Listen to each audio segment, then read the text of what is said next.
Hi, I'm Lindsey Capritta, and I play Princess Winnifred in Upon A Mattress. Princess Winnifred, or Fred, as she prefers to be called, is the princess of The Princess and the Pea. And you gotta think, what kind of person can feel a pea through all those mattresses? And the real question is, what kind of person is so over the top and awful that the queen does not want her to get married and will try anything, including a pea? And the answer is Fred, and she is over the top and goofy and weird. She's full of life, and she's buoyant, and she's happy to be there.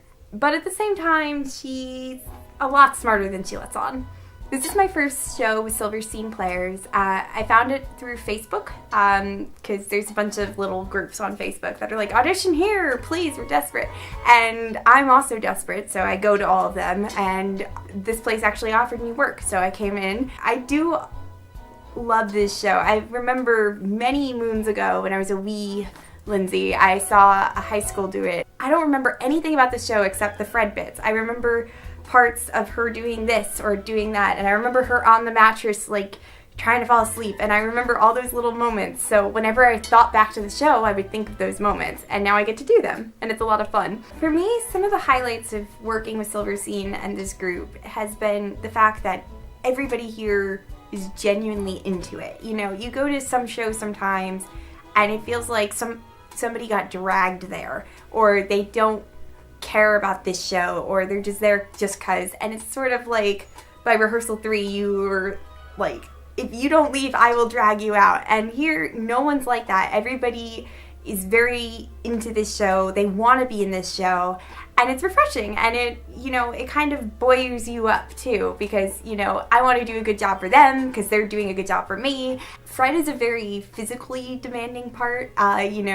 She's the one with all the big like show-stopping numbers that you gotta sing these songs and you gotta dance these dances, and then you gotta go and jump on a mattress over and over and get drunk, and then you gotta lift a bunch of weights, and you gotta do everything all at once.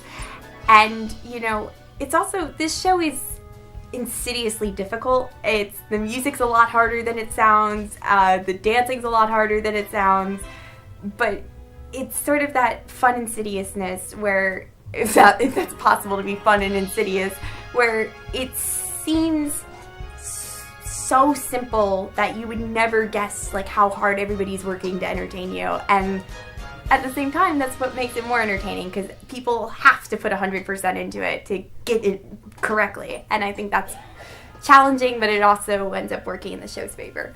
It's very much, it's a simple story that everybody knows. It's Princess and the Pea. Like, oh, I know that story, whatever, I'm not gonna go see that. No, it's a story where they take all those elements you think you already know, and then they flip it on their head, where you always imagine like, oh, a delicate princess who can feel a pea, but it's actually someone wacky, or a good queen, but she's actually the worst person ever, or whatever you've got going on.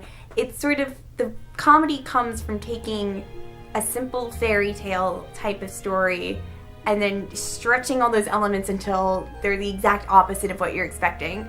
And comedy's about the unexpected, so I hope people laugh at it, but I also hope that they're laughing at it because they're genuinely surprised and enjoying themselves more than like, oh ha, that was amusing.